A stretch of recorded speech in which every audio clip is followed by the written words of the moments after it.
สิบเทียนพระบ่อเต้าคมขวานล้าน10 คนบ่เหมือนลูกเต้ารีบทำดีเตอะยิงใจหนุ่มเท่าจักได้เบาแหงบอกแล้วบ่มีสินธรรมตึงบ่เป็นน้ำแล้วบ่เป็นเกศแก้วเนินนายโบราณว่าไว้ยะให้นาขวายจังเปลืองแห่งควายบ่มนมั่งเข้าบ่มนมั่งเข้าเจริญปอนเจริญโชคเจริญชัยเจริญมั่งเจริญมีเจริญสรีสวัสดีกับตันสาธุชนคนดีFC รายการทุกท่านมาพระมาแล้วนะญาติโยมศรัทธามาฟังพระครูวิโรชยาภรณ์กับรายการธรรมะนึ่งกำลังใจสไตล์ล้านนาโดยอาตมาพระครูวิโรชยาภรณ์ได้นำรายการมาโอจาพบปะกับบรรดาท่านสาธุชนคนฟังกันแถมค่ำคืนหนึ่งในสำหรับค่ำคืนที่เฮาตั้นตั้งหลายนั้นเนี่ยได้ผ่านการทำงานทำกิจวัตรประจำวันมาทั้งวันหลายๆคนนั้นก็กำลังพักผ่อนอิริยาบถหลายๆคนก็กำลังกินข้าวน้ำจำข้าวแหลงหลายๆคนก็ได้ตั้งเจตนาตั้งจิตตั้งใจรอชมรายการแล้วศรัทธาญาติโยมท่านสาธุชนทุกท่านในวันนี้เปิ้นบอกว่าถ้าเราเหนื่อยก็ให้เราคิดว่าเราสามารถที่จะผ่านพ้นวันนี้ไปได้แถมวันหนึ่งส่วนในวันพรุ่งนี้เฮาก็บ่ฮู้ได้ว่าเฮาจะเจอกับอะไรเมื่อเราผ่านพ้นวันนี้ได้แสดงว่าเรานั้นได้ชนะ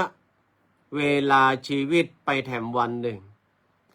จะได้อาตมาภาพถึงบอกว่าเราชนะเวลาชีวิตไปแถม1 วันเพราะว่าหลายท่านวันนี้ต้องประสบพบเจอกับปัญหานานับประการหรือวันนี้ต้องมีการแก้ไขปัญหาเฉพาะหน้าหลายๆคนวันนี้หัวเราะหลายๆคนวันนี้เสียน้ำตาหลายๆคนวันนี้มีความสุขหลายๆคนวันนี้มีความทุกข์มันบ่เหมือนกันแต่สิ่งที่เฮาเต้ากันคือเฮาใจเวลาที่ผ่านมาเท่าเทียมกันหมดเพียงแต่ว่าวันเนี้ยก็จะหมดแถมวันหนึ่งละฉะนั้นจึงมาแปลกใจว่าเฮานั้นสามารถที่จะผ่านพ้นวันนี้ไปได้แถม1 วันเราจึงเป็นผู้ชนะในวันนี้วันพรุ่งนี้ก็ว่ากันทำไมเนาะ ก็เลยอูจาปราศัยกับศรัทธาญาติโยมก่อนที่จะเข้างาน ในวันที่27ที่จะถึงนี้ศรัทธาท่านทั้งหลายก็สอบถามอาตมาภาพมาที่จะมาร่วมงานหรือว่ามาได้มาร่วมงานอาตมาภาพก็พอเข้าใจ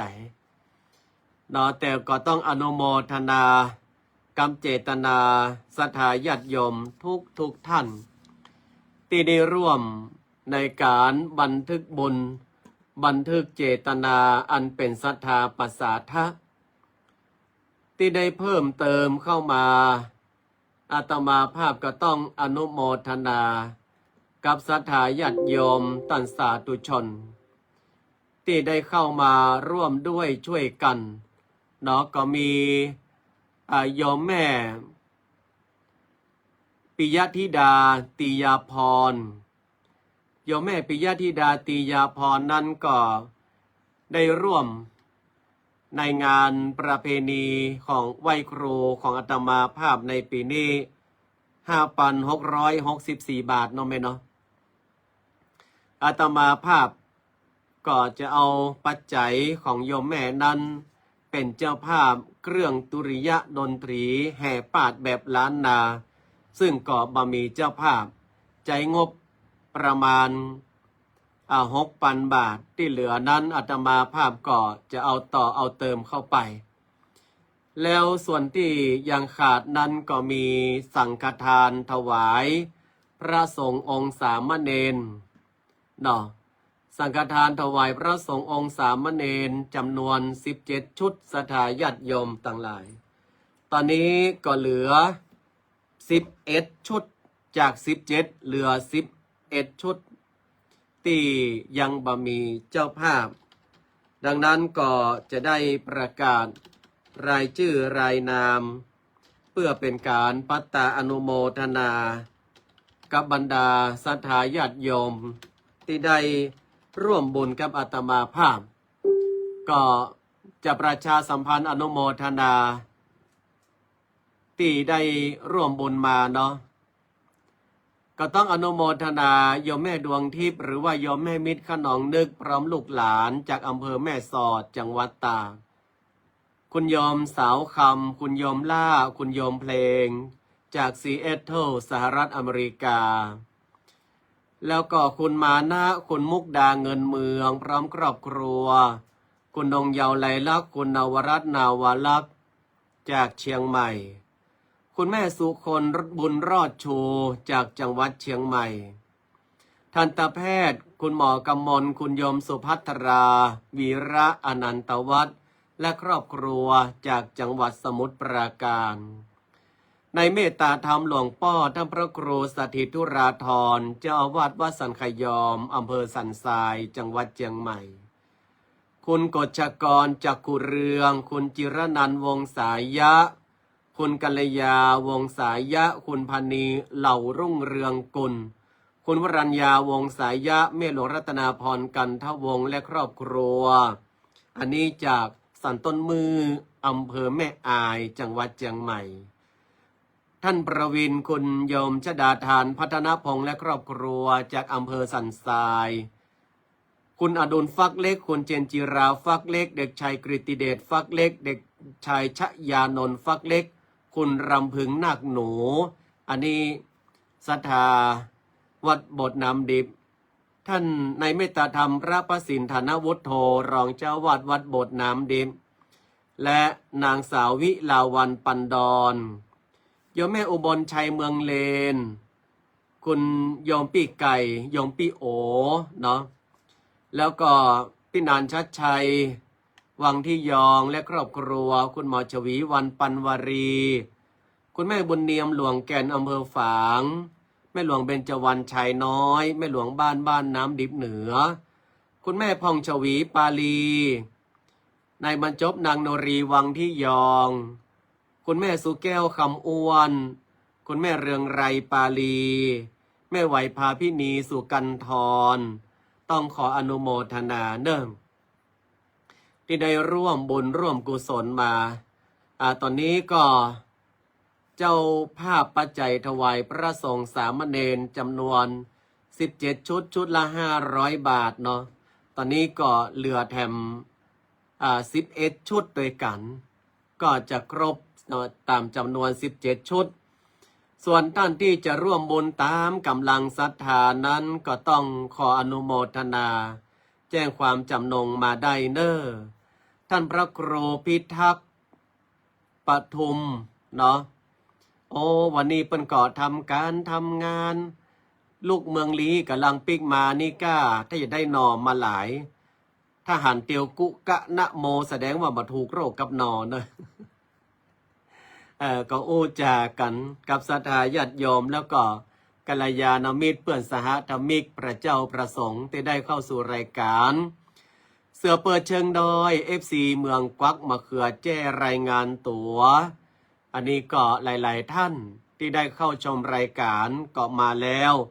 ต้องขออนุโมทนาแล้วก็แชร์รายการตัวเนอร์เนาะแชร์รายการตัววันนี้อาตมาภาพอยู่ใน Facebook ของท่านพลตรีนเรศกิจรักได้ไปหันลักกันใจชีวิตปัญหองว่าลัก5ไม่คำว่าไม่นี่ก็คือการปฏิเสธนะคำว่าไม่นี่นะใช่ว่าไม่ลุกยกนี่ก็มาใจทำไมว่าการใจลักตาม5ไม่เนี่ยอาตมาภาพถึงเอามาโอในค่ำคืนนี้เพราะว่ามันเป็นสิ่งที่เราสามารถหันได้ในภาวะปัจจุบันคนเราถ้าอยากอยู่แบบเย็นอกเย็นใจจุ่มเนื้อจุ่มใจเราก็ต้องปฏิบัติตามการใจชีวิต5ไม่เนี่ยศรัทธาญาติโยมแต่ถ้าเรามาใจชีวิตแบบ5ไม่นี่นะอยู่ไหนมันตึงก็มีความสุขแล้วเนาะอยู่ไหนมันก็ตึงม่วนอกม่วนใจละความดันขึ้นลงบันแน่บันนอนความคิดก็จะฟุ้งซ่านเป็นบัลลับมานอนมาค่ำเมื่อคืนมามึนแต่มับแล้ว5ไม่นะมีอะไรทำให้เราต้องปิกมาปินิดปิดมาพิจารณากับตัวกับตนของเราเพิ่นบอกว่าพลตรีนเรศจิรักท่านบอกเอาไว้ว่าถ้าอยากมีชีวิตอยู่แบบสบายมาเดือดเนื้อฮ้อนใจมาเดือดตุกเดือดฮ้อนกับไผ่ฮืดทำตามนี่เนอไม่ที่1ศรัทธาญาติโยมเพราะฮ้องว่าไม่ยุ่งเนาะคำว่าไม่ยุ่งนี่คือไม่ยุ่งกับชีวิตคนอื่นมาก้าวไก่มาก้าวล่วงมาเข้าไปจัดการชีวิตเปิ้นจะกินจะอยู่อย่างใดก็สุดแต่เปิ้นมาใจว่าโอ้สู่เขายังบัลูกมายอนี่อีแม่ปนลูกตะหมอกแต่เจ้าอีแม่ไปกัดได้มาแต่เป็นรอบมายื้อพอสู่เขามาลูกมายอกันเตื้ออ๋อเอียประดึงบอกว่าอ๋อหนุ่มกำลำก็นี่ตึงบาดลูกใบยอตึงลูกล่าลูกขวายสู่เขาเคยได้ยินกอกคนลูกเจ้ากินพักตังปายคนลูกควายกินพักตังเก้าเนี่ยแล้วก็มาเจอว่าครอบครัวตัวเก่านะบ้านข้างๆมาเจอลูกเจอหลานบ้านข้างๆมันบ่พอเปิ้นไปแยกการมาเดียวนี้ละอ่อนมาแยกการโรงงานหล่อศรัทธาญาติโยมตั้งเหล่าปูนแยกการนิคมอุตสาหกรรมอย่างบางคนนี่มันเข้ากะดึกนี่ก็คือ6 โมงมาแรงออก6 โมงมาเจ้านี่ปัญหาว่ากะดึกแล้วคนที่มากะกลางวันก็6 โมงมาเจ้าออก6 โมงมาแรงอย่างอี้เป็นต้นบางวันไปยากการมาเปิ้นอิดเปิ้นเหนื่อยเปิ้นนอนเปิ้นจะลุก9 โมง10 โมงกะจ้างเปิ้นอย่างตัวไปแบ่มใส่เปิ้นอันเนี้ยแล้วมากองเปิ้นลูกล่าลูกขวายเอาล่ะไปตังใดก็บ้านอันละอ่อนน้อย2 คนนั้นได้มาถึงมันลุกมายอลุกปน9 โมง10 โมงอีลำเหลือมันจะเอาไอ้หยังมากินถ้าเป็นลูกเป็นเต้านี่ว่ากูตึงจะอยู่ตัวไอ้ลูกอย่างแล้วคนที่เดือดเนื้อฮ้อนใจคือไผ่ก็คือตัวเก่านั้นฮะศรัทธาญาติโยมเวลาเราไปยุ่งกับชีวิตคนอื่นนักล้ำไปนี่นะอาจจะด้วยความว่าปรารถนาดีหรือไม่เนาะบางคนอาจจะปรารถนาดีแต่บางคนก็อาจจะไปจู้จีกับเปิ้นนักล้ำไปเขาจะลำคาญหัวเนี่ย เฮ้ยอยู่ไปตามน้ำเฮ้ยทำไปตามตัวน้ำเปียงใดก็เฮ้ยดอกบัวมันเปียงอันพิจารณาไปเมื่อเฮ้ยมันถูกต้องมาได้เอาการเอางานตัวเก่าว่าเอาชีวิตตัวเก่าว่าตัวเก่ามาได้ไปไหนลับตื่นนอนอันนั้นบรรยากาศยากงานเนาะอย่างถ้าหากคนอื่นมายุ่งกับชีวิตเฮานี่เฮาก็รำคาญเหมือนกันหรอเหมือนเฮาแยกกินอยู่อย่างเฮาก็หูกะจอผักกาดมันใส่อย่างบ่ใส่อย่างอันนี้ก็มาแบมอยู่ข้างหันนะเอาหาใส่แหละแต้วมะขามแหละเอาพักใส่หรอกลตั้งนี้กะอันถ้าพักป้อมมีไหนหมูใส่หรือยังสวะคือมันเนี่ยฮันเนาะคนเฮาเมื่อโป่งคือเปิดแล้วเนี่ยเฮาก็มาต้องไปยุ่มย่ามอย่างนักอย่างอาตมาภาพเวลามีการมีงานท่านอาจารย์พระศิลป์ดูแลการจัดตกแต่งสถานที่คือกรรมเนอะมัดผ้าแป่งดอกคือกรรมเนอะอาตมาภาพก็ปล่อยเปิ้นเยอะไปหันอาตมาภาพก็ไปเยอะอย่างอื่นทำอย่างอื่นเหียอันนี้บ่ฮ้องว่าเป็นการถ้อยทีถ้อยอาศัยห่อมไปยุ่งห่อมไปจู้จิ้มไปจุกจิกอย่างกับไผอะโมที่ไปยุ่งกับชีวิตคนอื่นจู้จี้จุกจิกกับชีวิตคนอื่นอันนี้จะเป็นบุคคลที่ไข่มาไข่อยู่ไกลไผ่ก็มาไข่อยู่ตัวแต่คนที่มาไปจู้จี้จุกจิกมาไปก้าวล่วงคนอื่นอันเนี้ยมีก้าคนกองหาอย่างหลวงพ่อท่านอาจารย์ดร.พระมหาอินทวงศ์อิสระพานีเนี่ยมีก้าคนกองหาบอกว่าจะเป็นมหาวิทยาลัยวิไลสงฆ์ลำปูนวิไลสงฆ์นครลำปางกองหาท่านอาจารย์ดร.พระมหาอินทวงศ์ถ้ามากองหาก็มาได้จะมาจบแต่เหมาะอย่าแต่ว่าการที่เราทำตัวไม่แรกคือไม่ยุ่งกับชีวิตคนอื่นเนี่ยอันนี้มันก็ทำให้เรามีความสุขได้เหมือนกันสองไม่ขัดความสุขของคนอื่น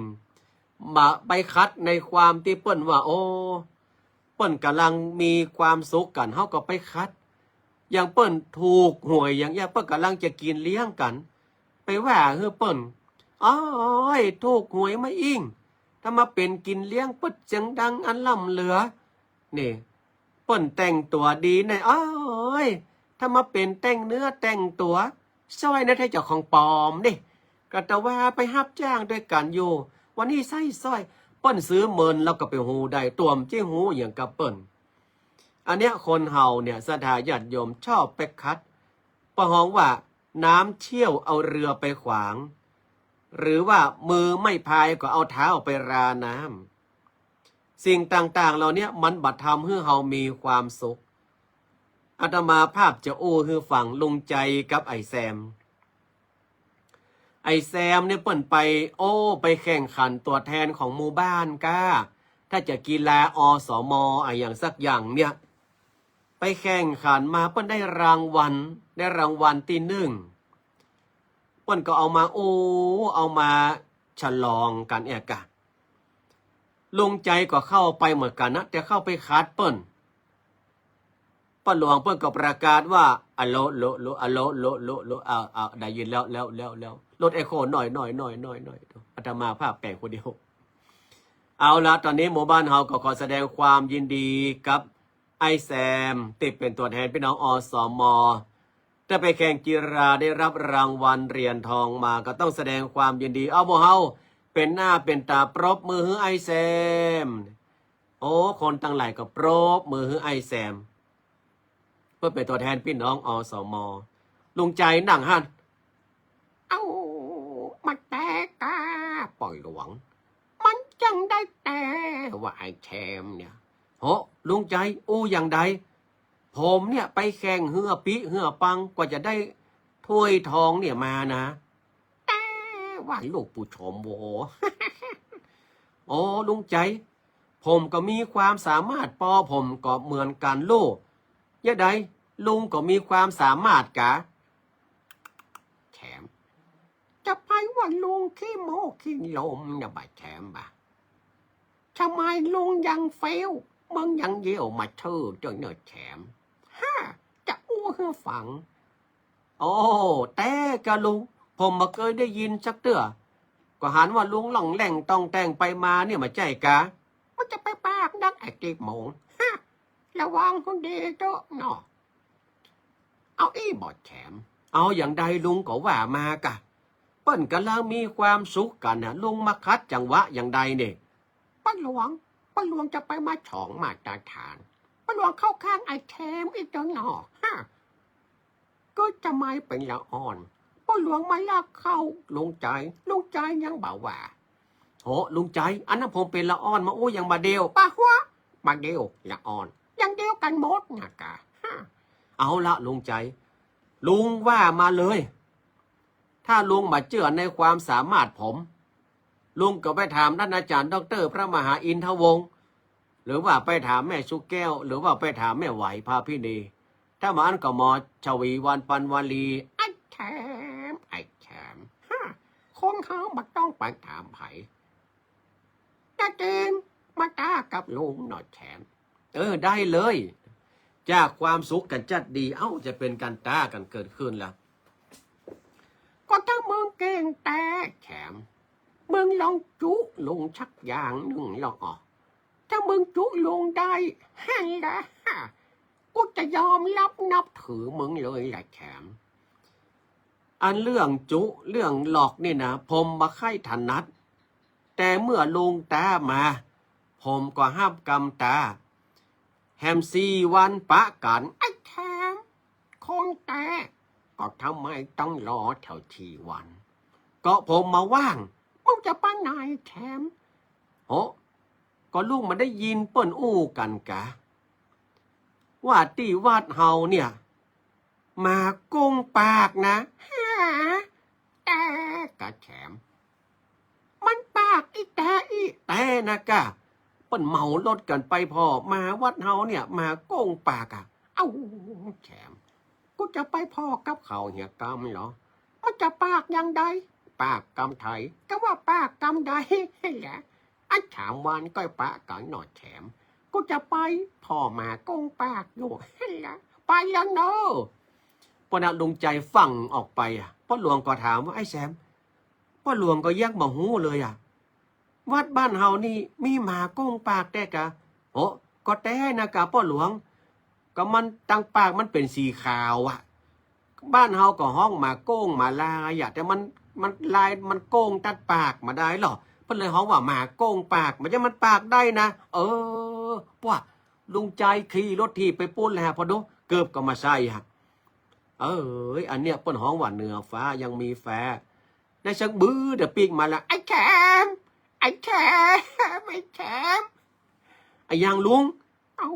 ทำโมฉังโคก็ปั้นรถที่ไปเป็น100 เช้าพอเหรอหน้าแข้งกูปะวะเมื่อไงมาปากชักตัวกูไปกามพ่อเลียหน้ากูแหลบมาว่ามาลายมาโกงมาแม่นท้องไอ้แถมป้ากูปอเป็นหอลุงใจลุงฟังดีๆกะมาโกงปากมันจะมันปากได้มาใดไอ้แถมกูจึงยอมมึงแต่มึงไปชื่อทางโนนหลนที่บ้านคุณหมอชวีวันเฮ้ยลุงกำแถมอย่าใดก็มาวัดไม่ชิบไปกูไปนั่งพอเลี้ยงหน้ากูตึงชิบไปแลบไอ้แถมปุ่นเนาะเพราะว่าเหนือฟ้ายังมีฟ้าฉะนั้นไม่ที่2ที่ท่านพลตรีนเรศจิตรักท่านเอามาอู้นี่ก็คือว่าไม่ขัดความสุขของคนอื่นฉะนั้นเปิ้นอู้เรื่องมวยเฮาก็อู้เรื่องมวยกับเปิ้นอู้เรื่องดวงดาวต้องฟ้าเป็นฝนเฮาก็ไปอู้กับเปิ้นท่านอาจารย์พระมหาบัณฑิตญาณเมธีเปิ้นกินเปิ้นตาลเฮาก็ไปร่วมกินหอมตาลกับเปิ้นเปิ้นกินเปิ้นตาลเรื่องใดสาธุอนุโมทนายกมือกับเปิ้นหลวงพ่อวัดเสมิงหลวงพ่อเจ้าคณะตำบลหลวงพ่อเสาคำเปิ้นเอาผ้าเอาเน้นทำอาหารการกินถวายเพลเฮาก็รู้เรื่องอาหารการกินกะมีผักหอมผักมีมะเขือหอมมะเขือหลวงพ่อท่านเสาคำเปิ้นมักผักมักไม้เนอะนั่นนะเอาไปนักโดยเฉพาะมะเขือพลอยไวสาเนี่ยครับเพราะว่าไอ้แซมว่าจะไปเกินใหม่แล้วนะ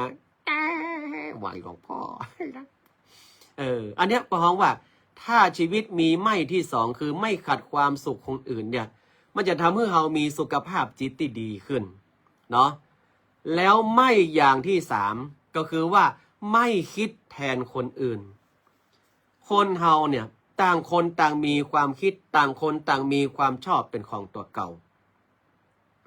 คนเฮานั้นบ่ต้องมีไผมาเจาะหูดังจุ่งหูดังเหมือนงัวเหมือนควายขนาดตัวของเฮาก็ยังมาชอบฉะนั้นเฮาบ่ต้องเอาความคิดเฮาไปยัดใส่หัวคนอื่นเขาจะต้องชอบอย่างเฮาเขาจะต้องมักอย่างเฮาเขาจะต้องไปอย่างเฮาเขาจะต้องดำรงชีวิตอย่างเฮามันบ่ใช่ต่างคนก็ต่างมีความชอบเหมือนกันอย่างหลายๆคนอย่างหลวงพ่อเสาคำหลวงพ่อเจ้าคณะตำบลวัดเสมิงเชียงใหม่เนี่ยหลวงพ่อเพิ่นชอบที่ว่าดูแลพระสงฆ์องค์เนรเพิ่นเปิดโรงเรียนปริยัติธรรมเพื่อสามเณรได้มีความรู้บางวันหลวงพ่อก็มีข้าวกำกินบางวันก็มีของกินอย่างหลายๆคนก็บอกว่าเอาความทุกข์ใส่ตัวเองเอาความทุกข์ใส่ตัวอย่างก็เปิ้นชอบอย่างนั้นอาตมาภาพเนี่ยอยู่พระอยู่เนรหลวงพ่อครับวัดผมมีพระมีเนร17 ตน17 ตนผมก็มีคนว่าคือผมเหมือนกันนะโอ้ยเอามาอยู่อย่างนักล่ำเหลือซะทุกข์ใส่ตัวนะกะคือเขาชอบอย่างนี้เวลาหันพระหันเนรเขากินข้าวอิ่มเขาเยี่ยการเขาเฮียนหนังสือเขาไปโรงเรียนกลับจากโรงเรียนเขามาไหว้สวัสดีครับพระอาจารย์ครับสวัสดีครับโอ้เขาก็มีความสุขเนาะอย่างศรัทธาญาติโยมอย่างพี่นานทันวัฒนันท์เชิดชูศิลธรรมเนี่ยเปิ่นไปทำงานเป็นวัฒนธรรมตัวเปิ่นไปเป็นปุจจานตัวเปิ่นฮ้องว่าอย่างก็ภาษาไทยใหญ่ปุจจานเป็นป้อจันเลออกาซาออกาซา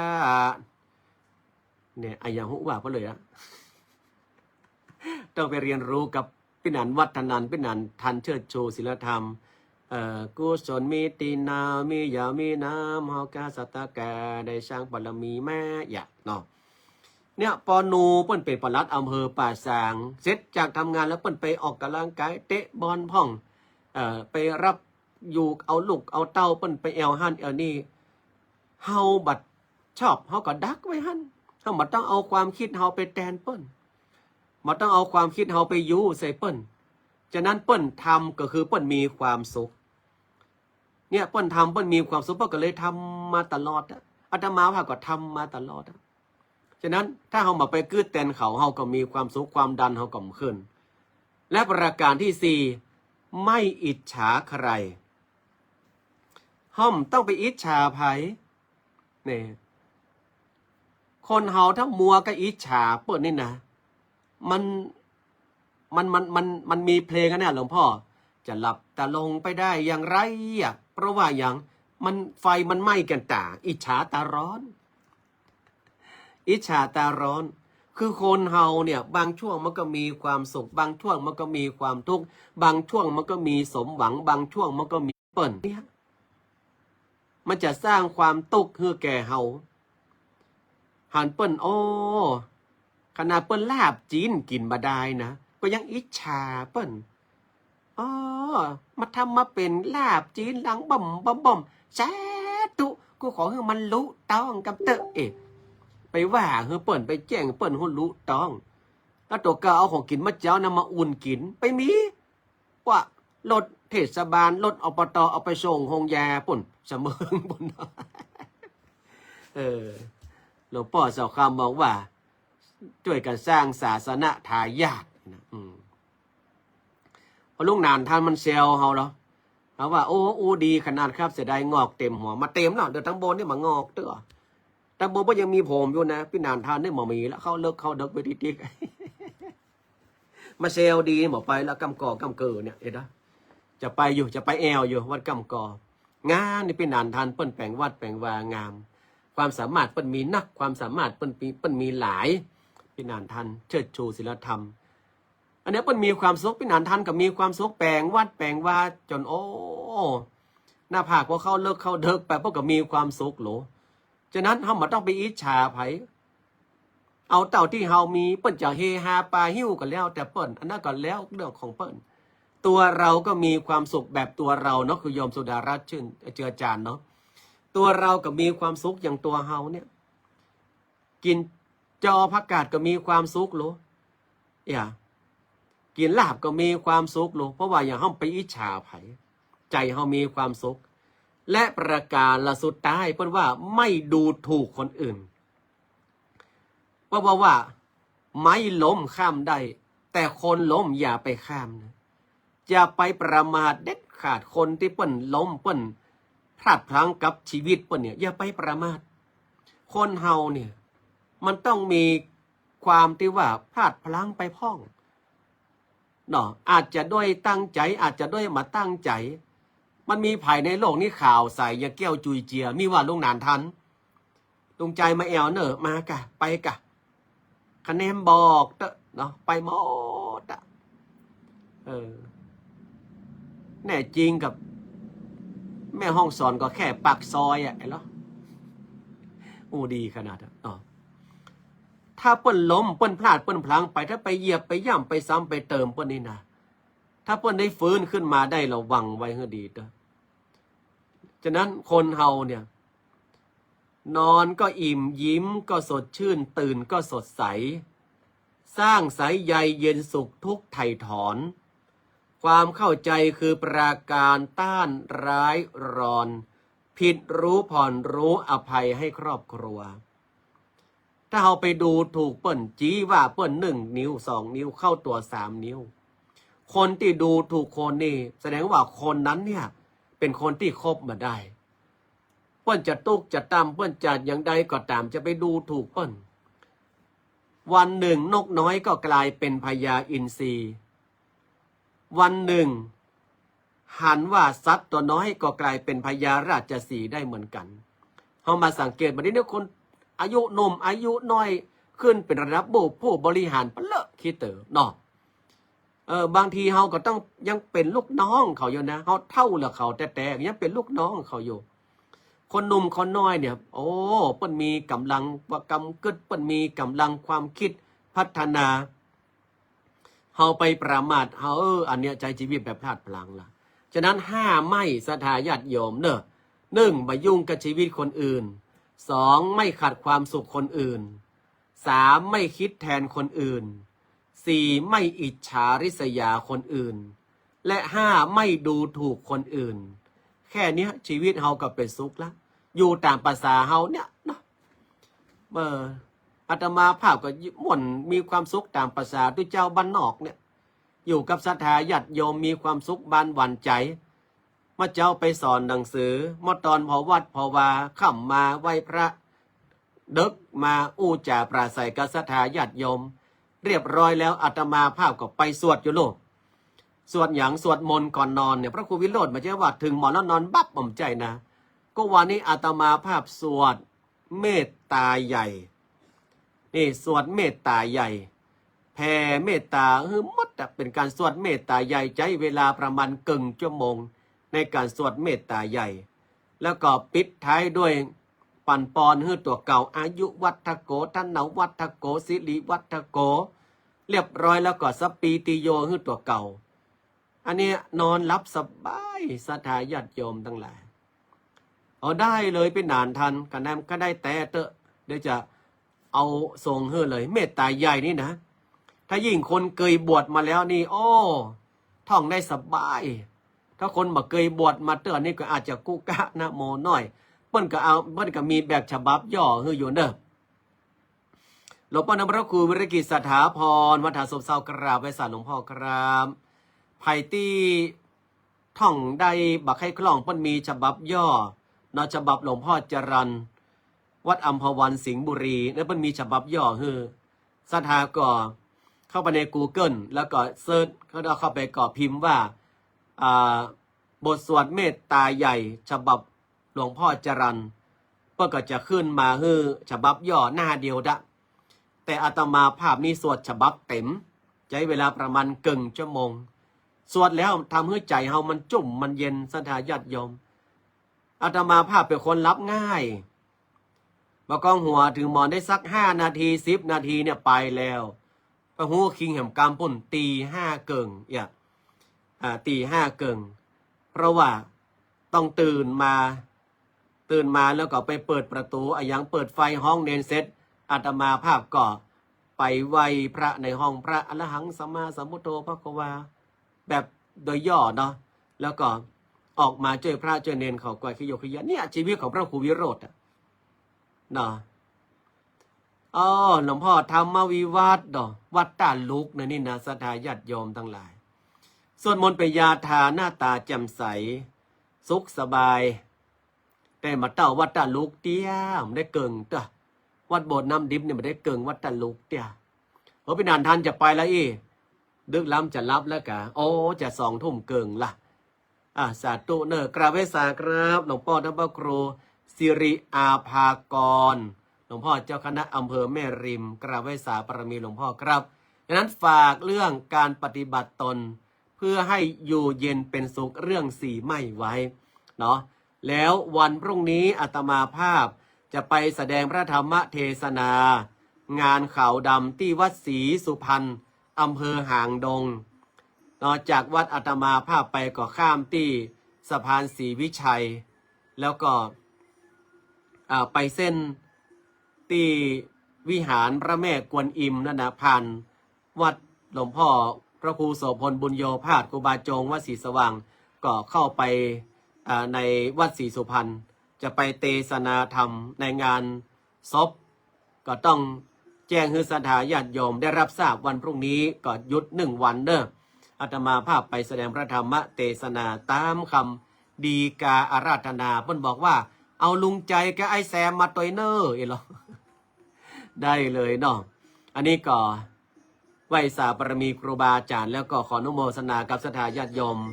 ทุกท่านแล้วก็ฝากบุญกันเอาไว้เนอะในชุดสังฆทานถวายพระสงฆ์องค์สามเณรเนาะเหลือแฮมชุดละ500 บาทหรือว่าท่านใดจะร่วมทำบุญตามเจตนา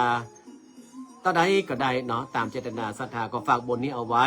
สำหรับวันนี้ก็ขอนำรายการจากลากันไปก่อนนอนกลาป่าไม้ป่าสั่งลาหนองไก่สั่งลาก่อนดอนลาตุบห่างกบลาเข้าหูปูลาเข้าต่งกวางนกยางปอนลาป่าไม้ขอลาป้อน้อยขอลาป้อนานขอลาก็ห้อยคนฟังวันนี้บ่ตาวันหน้าปะกันใจจื่นใจบานปะกันวันหน้าปะกันวันหน้าสำหรับในวันนี้ขอนำรายการจากลากันไปก่อน1 บุญรักษา